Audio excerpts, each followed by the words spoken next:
Good morning all of you. आपके अपने YouTube channel geography junction पे मैं श्याम देवड़ा आपका स्वागत करता हूं।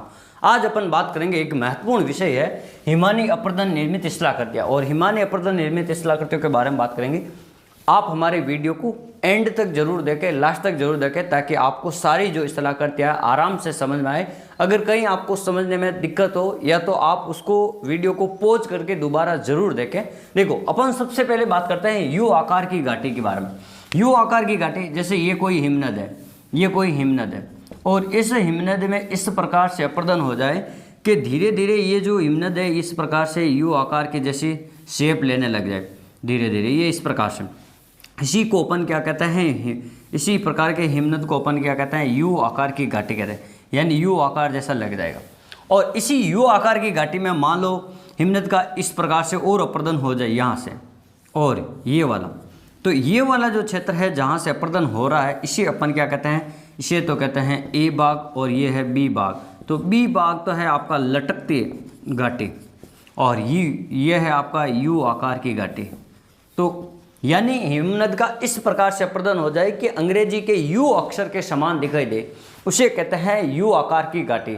और यू आकार की घाटी के पास में समीप ही, उन्हीं के पास में मान लो लटकते हुए कुछ बर्फ के क्षेत्र और इस प्रकार से प्रतीत हो जाए, तो वो लटकते हुए नजर आ रहे, उसी को अपन क्या कहते हैं, लटकती हुई घाटी कहते हैं। तो ये हो गया यू आकार की घाटी या लटकती हुई घाटी। ये आपके हिमानी अपर्दन से निर्मित स्थलाकृति है, और इसी लटकती घाटी को ही अपन निलंबी घाटी भी कहते हैं। तो ये भी आपको ध्यान रखना है, निलंबी घाटी, यू आकार की घाटी क्या होती है। अब देखो, एक है अपन बात करते हैं, जैसे ये आपका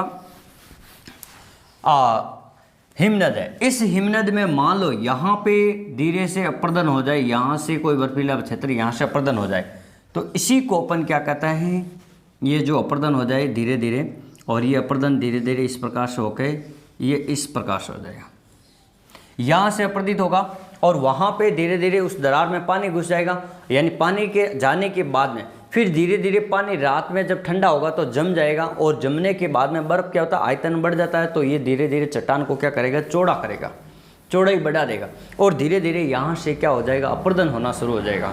इसी को अपन क्या कहते हैं, हिम गह्वर या सर का कहते हैं। धीरे धीरे ये वाला भाग क्या हो जाएगा, यहाँ से पीछे टूटना, ये धीरे धीरे इस प्रकार से हो जाए। इसी स्थलाकृति को अपन क्या कहते हैं, सर का कहते हैं। ये वाला जो क्षेत्र है इसे अपन सर का कहते हैं। इसी सर्क को अपन क्या कहते हैं, आरामदायक कुर्सी कहता है, आरामदायक कुर्सी। तो आपको पूछ लिया जाए कि आरामदायक कुर्सी कौन सी स्थलाकृति है, तो हिमनद से निर्मित इस प्रकार की स्थलाकृति, जब यहाँ से अपर्दन हो जाए, यहाँ से अपर्दन हो जाए धीरे धीरे, तो ये वाला जो क्षेत्र है इसी को अपन क्या कहते हैं, सर्क या आरामदायक कुर्सी कहते हैं, या इसे हिम गह्वर कहते हैं। और इसी के अन्य नाम है अन्य देशों में, जैसे जर्मनी में इसे कारेन कहते हैं, जर्मनी में क्या कहते हैं, कारेन कहते हैं, और वेल्स में इसे क्या कहते हैं, कैप्स या कैम्प्स, CWM, और स्कैंडिनेवियन देशों में इसे क्या कहते हैं, कैसल कहते हैं, कैसल। जर्मनी कैरेन कहते हैं, और वेल्स कैप्स कहते हैं, और स्कैंडिनेवियन में कहते हैं कैसल। फिर अपन बात करते हैं, एक होता है टॉर्न या टॉर्न झील। तो देखो, ये सर्क ऐसा हिमानी निर्मित जो स्थलाकृति अपर्दन से बनी हुई है, ये वाला आरामदायक ऐसे कुर्सी के समान लग रहा है, इसे सर्क या हिमगह्वर कहते हैं। और यहाँ पे जो धीरे धीरे अपर्दन होकर ये जैसे गड्ढा बन गया, ये वाला गर्त, इस गर्त वाले भाग को अपन क्या कहते हैं, टॉर्न कहते हैं। क्या कहते हैं, टॉर्न कहते हैं। ये गर्त वाला जो क्षेत्र है इसे अपन क्या कहते हैं, टॉर्न कहते हैं। और टॉर्न के बाद में जब धीरे धीरे इसी गड्ढे के अंदर यहाँ पे पानी जमा हो जाता है, ये पानी जमा हो जाता है, इसी पानी को अपन क्या कहते हैं, टॉर्न झील कहते हैं, टॉर्न झील कहते हैं। इसे क्या कहते हैं, टॉर्न झील कहते हैं। पहले बन जाएगा आपका जो गड्ढा, यानी हिमानी बार बार अपर्दित होगी तो वहाँ पे एक गड्ढे का निर्माण करे, उस गड्ढे को कहते हैं टॉर्न। और जब उस गड्ढे के अंदर मान लो हिमानी से निर्मित जो आपका पानी है वो अपर्दित होकर धीरे धीरे वहाँ जमा हो जाएगा, अस्थायी वर्षा का पानी भी आ सकता है, तो उसे अपन क्या कहते हैं, टॉर्न झील कहते हैं। तो ये हो जाएगा आपका टॉर्न झील का उदाहरण। अगली अपन बात करेंगे, एक होता है आपके, देखो यहाँ पे लिखा हुआ हॉर्न। अब जैसे देखो, ये जो आपकी सर्क वाला जो क्षेत्र है, इसी सर्क में मान लो धीरे धीरे इस प्रकार से अपर्दित हो जाए, और इसके तीनों ओर से इस प्रकार से अपर्दित हो जाए, और बीच में ऐसा एक भाग बचा रहे, तो ये जो ऊपर वाला जो शीर्ष भाग है, इसी शीर्ष भाग को अपन क्या कहते हैं, हॉर्न कहते हैं। हॉर्न, इसी शीर्ष भाग को अपन क्या कहते हैं, हॉर्न कहते हैं। और इस प्रकार की जो स्थलाकृति है ये हॉर्न कहलाती है। और ये जो पैटर्न हॉर्न है, मेटर हॉर्न है, आपके स्विट्जरलैंड में इस प्रकार की जो बर्फीली जो स्थलाकृतियाँ देखने को मिलती है। विश्व का प्रसिद्ध जो हॉर्न का उदाहरण है पैटर्न हॉर्न और मेटर हॉर्न, आपके ये स्विट्जरलैंड में देखने को मिलेंगे इस प्रकार से। तो ये हो गया आपके हॉर्न की स्थलाकृति, ये इस प्रकार से। फिर अपन बात करते हैं, एक होता है अरेत या अपन कह सकते हैं तीक्ष्ण कटक। तो देखो ये जो आपका जो बर्फीला जो क्षेत्र है, इसी बर्फीले क्षेत्र में मान लो और अधिक अपरदित हो जाए और ये वाला जो क्षेत्र है वो धीरे धीरे इस आकार में परिवर्तित हो जाए, इस आकार में। एकदम तीव्र ढाल वाली जो पहाड़ियाँ, एकदम तीव्र ढाल वाली जो ऐसी स्थलाकृति हिमनद अपर्दन से निर्मित होती है, इसे अपन अरेत या तीक्ष्ण कटक कहते हैं। क्या कहते हैं? अरेत या तीक्ष्ण कटक कहते हैं, अरेत या तीक्ष्ण कटक कहते हैं। और अब देखो जब ये स्थलाकृति बनती है तो इस स्थलाकृति में क्या होगा, यानी ये जो स्थलाकृति इस प्रकार से बनेगी, ऐसे कंगी नुमा बन जाएगी, ऐसे तीक्ष्ण कटक वाली। तो दो हिमनद के बीच में, जैसे अपन कहते हैं ना ये कोई पहाड़ी इलाका ये वाला, और इन दो पहाड़ियों के बीच का जो निम्न क्षेत्र होता है ना, उसे अपन क्या कहते हैं, दर्रा कहते हैं। क्या कहते हैं? दर्रा, यानी पास, यानी जाने का रास्ता। तो ये जो अरेत या तीक्ष्ण कटक, इनके बीच में जो दो हिमानी के बीच का जो निम्न भाग है उसको अपन कोल कहते हैं, यानी हिमानी अपर्दन की भाषा में इसे अपन क्या कहते हैं, कोल या हिमानी दर्रा कहते हैं, बर्फीला दर्रा कहते हैं। तो ये भी ध्यान रखना, अरेत या तीक्ष्ण कटक के पास में आपका क्या बनेगा, कोल या हिमानी दर्रा बनेगा। एक होता है हिम सोपान। देखो हिम सोपान क्या होता है, हिम वेदिका क्या होता है, तो देखो या सीढ़ी नुमा सोपान क्या होता है। जैसे ये कोई बड़ी हिमनद है और इस हिमनद का धीरे धीरे इस प्रकार से अपर्दन हो जाए। देखो एक दिशा में, एक ही दिशा में, जब एक दिशा में हिमनद का इस प्रकार से अपर्दन हो जाए कि वो धीरे धीरे सीढ़ियों नुमा नजर आ, तो उसे ही अपन क्या कहते हैं, हिम सोपान या हिम वेदिका कहते हैं या सीढ़ी नुमा कहते हैं। तो ये होता है आपका हिमनद, जिसको अपन हिम सोपान या एक ही दिशा में इसका हिमनद का अपर्दन हो रहा। अब जैसे देखो इसी में एक आता है पेस्ट नास्टर जी। जब यहाँ से बर्फ पिघल कर यहाँ पे आएंगे जलोढ़क और यहाँ पे एक गड्ढे का निर्माण कर देते हैं। क्या कर देते हैं, एक गड्ढे का निर्माण कर देते हैं। ये जो गड्ढे है ना, इस गड्ढों में जब इस हिमनद से निर्मित जो पानी है, अस्थायी रूप से जो ये पानी है इस गड्ढे में जो ये पानी है ना, इस पानी को ये पानी क्या कहता था, धीरे धीरे झील का रूप ले लेता। इसी को अपन क्या कहते हैं, पेस्टर नास्टर झील कहते हैं। इसी को अपन क्या कहते हैं, पेस्टर नास्टर झील कहते हैं। तो ये आपको पेस्टर नास्टर झील, तो जो हिम वेदिका है, हिम सोपान है, उनके गिरिपाद वाले जो स्थान है, गिरिपद वाले स्थान है, दो हिमनद के बीच का जो बीच वाला स्थान है, गिरिपद वाला जो निम्न स्थान है, वहाँ पे जब अस्थायी जल भर जाता है या हिमानी से जो अपरदित होकर पिघल कर जो जल भर जाता है, उसी को अपन क्या कहता है, पेस्टर नास्टर झील कहता है। क्या कहता है, पेस्टर नास्टर झील कहता है। एक देखो, एक दिया हुआ है आपका नू नाटक। नू नाटक का क्या होता है, देखो ये आपका कोई हिमानी मैदान है। इस हिमानी के अंदर जैसे ये कोई कठोर बाग है और ये भी कोई कठोर बाग है और यहाँ बीच में मुलायम बाग, ये देखो कोमल बाग और ये आपका कठोर बाग है। तो जैसे हिमानी अपर्दन होगा तो ये धीरे धीरे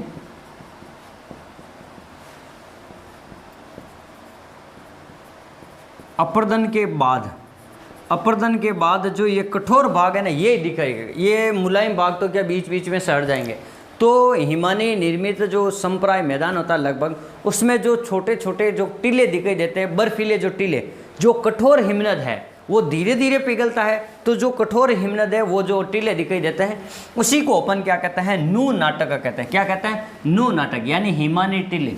छोटे छोटे हिमानी में एकदम संप्राय मैदान हो जाता है, धीरे धीरे अपरदित हो गए, लेकिन उसमें कुछ छोटे छोटे टीले दिखाई देते हैं, उसे अपन नू नाटक कहते हैं। एक होता है देखो फ्योर्ड तट। देखो फ्योर्ड तट क्या होता है, जैसे देखो ये आपका कोई स्थल भाग और ये यहाँ पे समुद्र वाला भाग है और ये भाग आ गया आपका स्थल भाग। तो देखो यानी यहाँ पे बर्फ की चादर है, ये बर्फ, यानी अपन कह सकते हैं जो हिमानी जो क्षेत्र है, ध्रुवों के पास के जो क्षेत्र है या उच्च अक्षांशों के जो क्षेत्र है, जहाँ पे आपको जमीन पे भी बर्फ, हिम रेखा जमीन से भी शुरू हो जाती है, स्थल भाग से शुरू हो जाती है। अपन के जो भारत में जैसे हिम रेखा हिमालय में 5000, 6000, 4500 यहाँ इतनी ऊंचाई पर आपको बर्फ देखने को मिलेगी, यानी बर्फीले क्षेत्र मिलेंगे। लेकिन जो उच्च अक्षांश से ध्रुवों के पास के देश है, वहाँ पे आपको जमीन पे स्थल भाग पे जो आपको हिम रेखा मिलेगी। ये वाला भाग जो समुद्र से लगने वाला बर्फीला भाग है, इसे अपन क्या कहते हैं, फियोर्ड तट कहते हैं। और फियोर्ड तट का उदाहरण है नॉर्वे देश है, आइसलैंड है, या स्कैंडिनेवियन जितने भी देश है उनमें से कुछ देश है जो आपके फियोर्ड तट के उदाहरण मान जाते। फियोर्ड तट का मतलब ऐसा तट जहाँ पे स्थल भाग और समुद्र मिलता है, वहाँ पे बर्फ हो, ऐसे तट को अपन क्या कहते हैं, फियोर्ड तट कहते हैं। देखो अगली स्थलाकृति है आपकी, जैसे एक दिया हुआ है आपके सुरंग एवं पूंछ, यानी जैसे जिस स्थलाकृति का निर्माण इस प्रकार से हो जाए धीरे धीरे, इस प्रकार से, यानी हिमनद अप्रदित होके होके धीरे धीरे इस प्रकार से हो जाए। और प्रवाह, हिम की दिशा, हिमानी की दिशा वो इधर से हो, जहाँ पे तीव्र या तेज ढाल हो, और इधर मंद ढाल हो, और ये हिमानी की दिशा इधर से हो। तो ये वाला जो भाग है, ये ए भाग, ये और ये बी भाग, तो ए भाग तो आपके क्या कहेगा, सुरंग कहलाएगा यानी शीर्ष, और ये बी भाग है ना आपका क्या कहलाएगा, पूंछ कहलाएगा। सुरंग और पूंछ, तो ये तीव्र ढाल है, यहाँ वाला भाग आपका सुरंग कहलाएगा, इधर वाला भाग आपका पूंछ कहलाएगा। और ऐसी की ऐसी स्थलाकृति सेम, ये जैसी स्थलाकृति है ऐसी स्थलाकृति सेम। भेड़ पीठ के निम्न, अगर इसकी दिशा इधर से हो जाए तो इसे क्या कहते हैं, भेड़ पीठ शिला कहते हैं। यानी किसी भी मैदान में अगर कहीं भेड़ बैठी हो, उसकी जो पीठ की जो स्थलाकृति होती है, जैसी स्थलाकृति में अगर हिमानी का अपर्दन हो जाए तो उसे अपन भेड़ पीठ शिला कहते हैं। अंतर यही है सुरंग और भेड़ पीठ शिला में। देखो सुरंग में तो इधर से पवन की दिशा, ये जो आपकी हिमानी की दिशा, अपर्दित होने की दिशा, ये इधर से होगी। लेकिन यहाँ भेड़ पीठ शिला में इधर से दिशा क्या होगी, इधर से होगी, मंद ढाल की ओर से दिशा, मंद ढाल की ओर से ये दिशा, ये इधर से आगे बढ़े, केवल दिशा का फर्क है, बाकी से हम स्थलाकृति है। तो इस प्रकार आज हमने पढ़ा मुख्य रूप से जो हिमानी अपर्दन से निर्मित जो स्थलाकृति हैं उनके बारे में। और हिमानी अपर्दन से जो निर्मित स्थलाकृति हैं उनमें आपको यू आकार की घाटी और लटकती घाटी देखने को मिलेगा। लेकिन दो और घाटी उनको भी आपको याद रखना, एक होता है अंधी घाटी, यानी अंधी घाटी किससे निर्मित हो, तो कास्ट स्थलाकृति या भूमिगत जो जल है उससे निर्मित होती है अंधी घाटी, यानी चूना पत्थर वाले प्रदेशों में। और एक होता है वी आकार की घाटी, तो जो नदी अपर्दन से निर्मित जो स्थलाकृति है वहाँ आपको मिलेंगे वी आकार की घाटी। तो इन चारों घाटियों में आपको अंतर पता होना चाहिए कि यू आकार और नीलंबी घाटी तो हिमनद से निर्मित, अपर्दन से निर्मित है, और कास्ट स्थलाकृति से अंधी घाटी है, और आपकी यू वी आकार की जो घाटी है वो नदी अपर्दन से संबंधित स्थलाकृति है।